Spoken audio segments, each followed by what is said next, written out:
Hello guys, welcome back to my another blog. তো এই ব্লগটা হচ্ছে ভুবনের বার্থডের দিনকে আমরা বানাচ্ছিলাম ভুবনের জন্য কেক বাড়িতেই।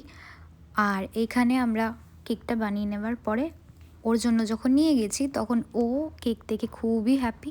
এই যে চিল্লাচিল্লি করছে, দেখতেই পাচ্ছ। কার বার্থডে? বানিয়ে দিচ্ছে কেক। কেকের জন্য সকাল থেকে বায়না করছে।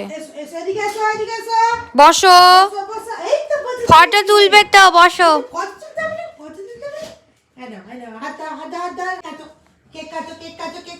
Happy birthday to you, happy birthday dear বোন, হ্যাপি বার্থডে টু ইউ। জোরে হাততালি, জোরে হাততালি। বানিয়ে দিয়েছে কেক। সকাল থেকে কেকের জন্য চিল্লাচিল্লি। দেখ, ফেলে দিল। ফটো তুলবি না? ফটো তুলবি না?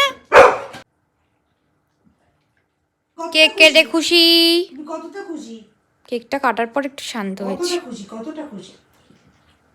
আশা করে বসে থাকে না। কেক খাওয়ার জন্য ছুটাছুটি করছে। বসো। আর ওকে কেক খাওয়ানোর পরে আমরাও একটু এবার কেকটা টেস্ট করে দেখব। কেকটা সত্যি খুব সুন্দর বানিয়েছিল মা। আজকের ব্লগটা এখানেই শেষ করছি। তোমাদের সাথে দেখা হবে নেক্সট ব্লগে। ততক্ষণের জন্য টাটা।